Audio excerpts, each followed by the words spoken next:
Social మీడియాలో ఒక hilarious video తెగ వైరల్ అవుతుంది. ఈ వీడియోలో ఒక విద్యార్థి రాసిన పరీక్ష పేపర్ ఫోటో ఉంది. ఆ విద్యార్థి ఒక మామూలు ప్రశ్నకు చాలా ఫన్నీగా జవాబు ఇచ్చారు. ఈ ఫోటో చూసిన ప్రతి ఒక్కరూ నవ్వుకుంటున్నారు. ఈ వీడియోని @రోహిత్ హ్యాండ్ రైటింగ్ అనే ఇన్స్టాగ్రామ్ అకౌంట్లో పోస్ట్ చేశారు. పరీక్షలో గాంధీజీ ప్రతి నోటు మీద ఎందుకు నవ్వుతూ కనిపిస్తారు అని ఒక ప్రశ్న అడిగారు. దీనికి ఆ విద్యార్థి, గాంధీజీ ఏడిస్తే నోటు తడిసిపోతుంది కదా, అందుకే నవ్వుతున్నారు అని జవాబు ఇచ్చారు. ఈ ఆన్సర్ చూసిన ప్రతి ఒక్కరూ నవ్వుకుంటున్నారు. ఈ వీడియోలో ఆ టీచర్ ఆ విద్యార్థికి 10 మార్కులు ఇచ్చినట్లు వీడియోలో కనిపించిన ఆన్సర్ షీట్ పై మనం చూడవచ్చు. కానీ చాలా మంది ఈ వీడియో నిజమో కాదో అనుమానిస్తున్నారు.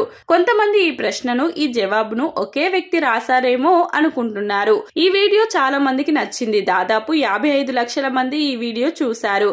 కొంతమంది ఈ జవాబు చాలా బాగుందని, కొంతమంది ఇది నమ్మశక్యం కాదని అంటున్నారు. ఇంకొక వ్యక్తి ఆ పిల్లవాడు సరైన జవాబే రాశాడు అని అన్నాడు.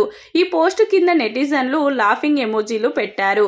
అంతేకాకుండా చాలా మంది తమ అభిప్రాయాలను తెలియజేశారు. కానీ ఈ పోస్ట్ నిజమో కాదో అని చాలా మంది అనుమానిస్తున్నారు.